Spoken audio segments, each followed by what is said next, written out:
Di tengah pandemi COVID-19, Kabupaten Gianyar banyak melakukan pembangunan infrastruktur untuk menggeliatkan perekonomian masyarakat.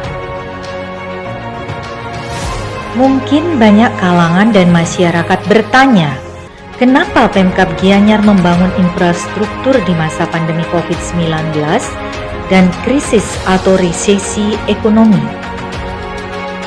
Pembangunan infrastruktur di masa pandemi COVID-19 yang dilakukan oleh Bupati Gianyar memiliki dampak ganda, tidak saja untuk menggerakkan ekonomi daerah, namun juga ekonomi Bali.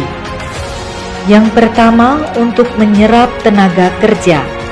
Dengan adanya proyek infrastruktur tersebut akan membuka peluang kerja bagi masyarakat sehingga ekonomi bisa bergerak.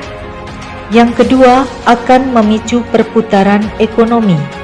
Paling tidak, masyarakat di sekitarnya bisa berjualan makanan dan minuman, serta kebutuhan pekerja selama proyek infrastruktur dikerjakan.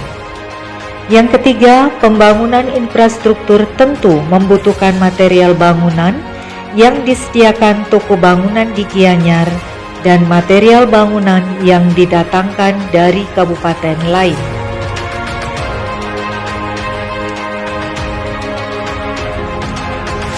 Proyek infrastruktur dimaksud diantaranya 1.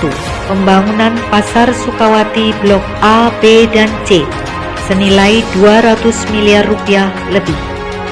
2. Penataan lapangan Astina dan pendestrian Kota Gianyar senilai 22 miliar rupiah lebih. 3. Pembangunan Pasar Umum Gianyar senilai 224 miliar rupiah lebih. 4.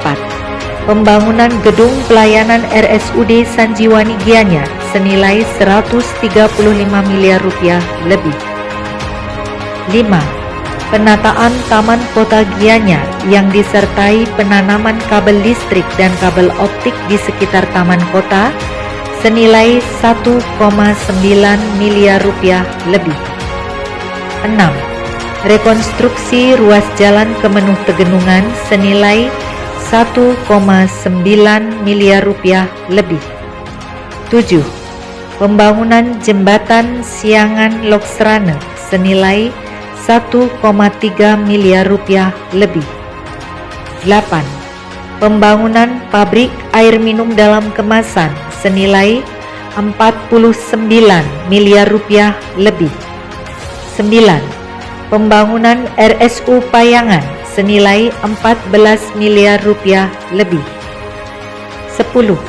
Pembangunan Puspem Payangan senilai 20 miliar rupiah lebih. 11. Renovasi Stadion Dipta senilai 200 miliar rupiah lebih. 12. Renovasi dan pembangunan Balai Banjar atau Wantilan dan Pura.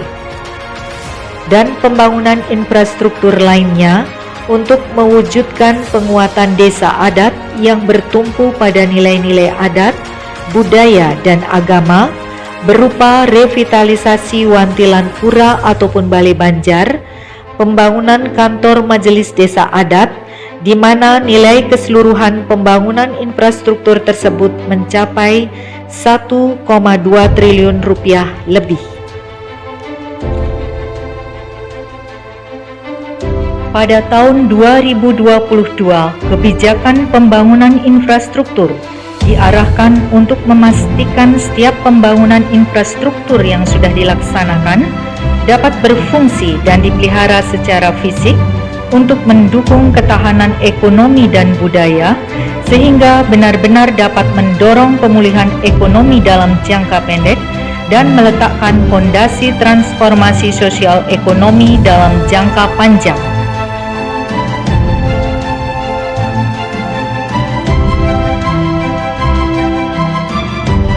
Pandemi COVID-19 menyebabkan kemampuan keuangan daerah dalam membiayai pembangunan infrastruktur menjadi sangat terbatas. Untuk itu, tahun 2022 penyediaan anggaran infrastruktur diarahkan untuk kegiatan pemeliharaan dan mengoptimalkan pemanfaatan infrastruktur yang sudah terbangun. Untuk mendukung pembiayaan pembangunan infrastruktur baru di tahun 2022, diupayakan dari dana APBN dan program PKBL BUMN dan swasta. Untuk itu, perangkat daerah di Kabupaten Gianyar diharapkan dapat mengajukan usulan atau proposal ke kementerian terkait dan sumber lainnya.